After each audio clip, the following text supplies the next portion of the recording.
Ambil ni contoh khutbah rekah. Kita buat khutbah rekah kali. Okey, naik atas mimbar, beri salam hukum dia sunat. Beri salam hukum dia sunat. Hak wajib, alhamdulillah, Allahumma salli ala Muhammad, ittaqullah, qul huwallahu ahad. Alhamdulillah, Allahumma salli ala Muhammad, ittaqullah, Allahumma ghfir lil mu'minina wal mu'minat. Boleh tunggu sembahyang lah. Tu. Kekah je rukun dua khutbah. Jadi kena faham ni. Kena faham. Mudah je. Dia ada, pernah berlaku, ada seorang tu, dia dijemput untuk berkhutbah. Dijemput untuk berkhutbah. Kebetulan hari tu khatib ada, khatib yang dilantik. Tapi khatib ada keuzuran, dia pun kabur ke kawang dia. Dia kabur ke wasak je lah ni, kan mudah kan. Lepas tu kawang ni mari lah. Mari naik atas mimbar.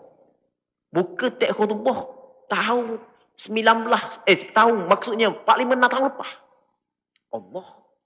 Bab lain pula. Bukan bulan puasa, bab puasa pula. Mudah je Pak Joh benda. Faham aku khutbah je. Pakai turun. Biar jadi isu kali. Jadi sebenarnya mudah je. Sama juga untuk khatib dok mari ke. Pernah ada berlaku di Terengganu. Ni yang abang ngajar di Jabat Agama. Tapi yang bukan Jabat Agama mana? Bukan kawasan Marang, bukan kawasan Kuala Terengganu. Tapi kawasan mana pun kabur. Sebab mengajar beberapa jabat agama kok. Yang mana pernah berlaku di tempat kita, tu imam dok mari sorang. Mungkin silap tengok tarikh. Kang biasa tu imam ni minggu pertama, tu imam ni minggu kedua, tu imam ni minggu ketiga.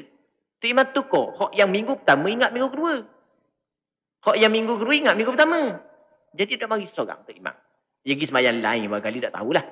Baik. Jadilah sekali tunggu. Dok mari belaka. Mujur pengurusi pandai kok sikit-sikit. Pengurusi naik dulu. Tapi tak apalah, pandai. Kalau pengurusi tak pandai pun sekali, payah benda. Orang tak ada seorang. Tak apa, kita naik khutbah paling rekah, tak sampai 2 minit. Cukup hukum khutbah je. Kita hak berjela lah ni, panjang lebar saat ni tu. Hak tu bukan hak yang wajib. Hak wajib, kita kabur 5 saat ni tu je. Hak wajib. Bahkan, tahu tak? Hak yang dituntut dalam khutbah ni adalah dipendekkan khutbah. Itu dituntut. Tapi kita panjang lah ni. Kata Nabi SAW, sesungguhnya tanda fakihnya seorang adalah memendekkan khutbah dan memanjangkan sembahyang. Biasa dengar ada hadis ni. Ini, memendekkan khutbah dan memanjangkan sembahyang. Ni tanda fahamnya seseorang. Jadi bermakna kalau panjang khutbah, pendek sembahyang, tak faham. Itu maksud daripada hadis Nabi SAW. Baik, okey, tak apalah. Kita mengambil kesempatan. Oleh kerana pada hari Jumaat, hari itulah orang mari ramai, mali majlis-majlis ilmu tak apa nak ramai lagi, maka panjang sikit khutbah. Okay, tak apa. Tapi sebenarnya menyalahi sunnah. Hak yang sunnahnya adalah membedakan khutbah, memanjangkan sembahyang. Jadi kalau ada benda-benda berlaku kepada tok khatib ke tok imam ke tak ada seorang, payah benda tak urusi dah. Kita belajar dah kan. Khutbah pertama, alhamdulillah, Allahumma salli ala Muhammad, ittaqullah, baca ayat Quran sikit. Takkan tak ingat qul huwallahu ahad. Okey, qul huwallahu ahad. Duduk sekejap. Naik pula kedua, alhamdulillah, Allahumma salli ala Muhammad, ittaqullah, Allahumma ghfir lil mu'minina wal mu'minat. Beres. Tunggu sembahyang dulu. Tok khatib kata gitu, beres kita sembahyang, beres. Selesai dah khutbah. Ada masalah. Selesai dah khutbah. Mudah je khutbah sebenarnya. Muslimin muslimat yang dirahmati oleh Allah Subhanahu